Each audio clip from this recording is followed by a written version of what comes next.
H1B visa અંગેના ટ્રમ્પના નિર્ણયથી ખળભળાટ.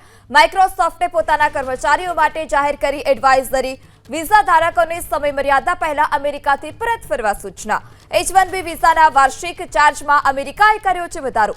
H1B વિઝા માટે 88 લાખનો ચાર્જ વસૂલવાનો ટ્રમ્પે નિર્ણય લીધો છે. પહેલા 6 લાખ ખર્ચ થતો હતો અને હવે કાયમી રહેઠાણનો ખર્ચ 8.3 કરોડ. ભારતીયો પર તેની સૌથી વધુ જે અસર છે તે જોવા મળશે. અમેરિકામાં હવે H1B વિઝા માટે આશરે 88 લાખ રૂપિયા જે અરજી ફી છે તે વસૂલવામાં આવશે. ડોનાલ્ડ ટ્રમ્પે શનિવારે વ્હાઇટ હાઉસ ખાતે આ આદેશ પર હસ્તાક્ષર કર્યા. H1B વિઝા માટે અરજી ફી જે છે તેમાં વધારો કરવામાં આવ્યો.